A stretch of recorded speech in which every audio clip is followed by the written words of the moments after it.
Welcome to the Elevating Leaders series, where we go beyond the headlines and straight to the people who are redefining insurtech and business transformation. We've caught up with the visionaries and the pioneers that are currently driving the industry forward, bringing you exclusive insights, strategies, and stories you won't hear anywhere else.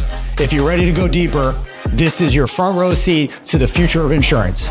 I'm Miguel Edwards, and this is 5 Minutes. Mark Gardella, thank you so much for joining us here on another episode of 5 Minutes. I really appreciate you taking some time out of ITC to join us. Absolutely pleasure. I'm excited to be here. So I got a question I lead off on all the time because it's always a fascinating story.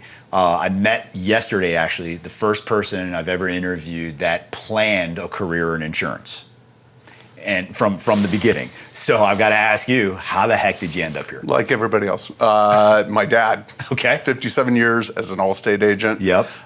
In fact, in my undergrad, I went and pitched, got licensed, pitched, realized I want to go do big things with my, big business things, and went to grad school, and then I immediately went into insurance. So my number two. Yeah. And you know what? To be honest, wouldn't change it one bit. It's absolutely fascinating industry and just absolutely wonderful. Awesome. So talk to me a little bit about what you're doing now, what's going on in your career. Yeah, so first-time founder, CEO of Surtis. Okay.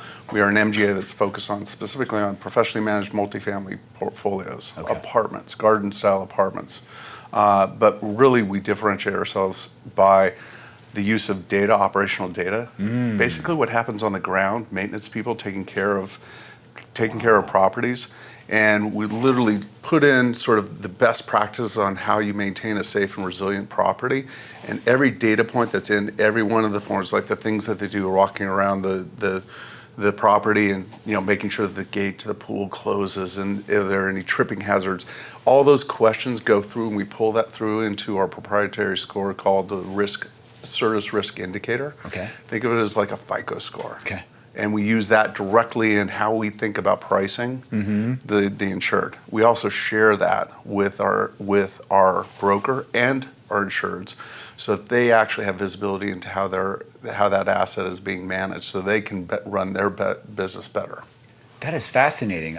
So now, and if this is proprietary and you can't share it, but I'm curious, how do you aggregate those data points? Are those on-site visual inspections, or? So great question. Actually, we have a strategic partner called Leonardo 24/7. We leverage in multifamily. We leverage their application. They've been in the business for 10 years, specifically around helping apartment managers or property management companies or owners actually maintain their assets. So we're leveraging that technology, but we've customized specific things that are done on the ground, and we use the data points that come through the application to drive that score for us. Got it. So if you encounter a property manager that's not using that type of facility, you'll encourage them to use that facility so that you can get the data? To be able to get into the program, you actually have to commit to deploying and continuously using. Makes sense. Because multifamily, in my close to 30-year career, short of Florida property, I don't know that I've ever seen a market that's this hard, multifamily.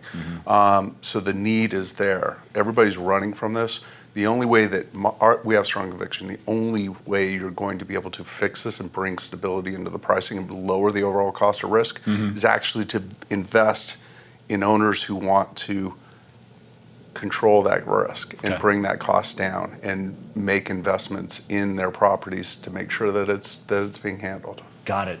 So we know what the answer is for Florida, but outside of Florida, you describe still a hard market in multifamily risk. What are the risk factors driving that? What is the answer for Florida? I'll just sort of, I don't know that anybody's landed on that one. To be honest, what I'm focused on is investing in owners who say, hey, I need to control this aspect of my cost structure. Yeah.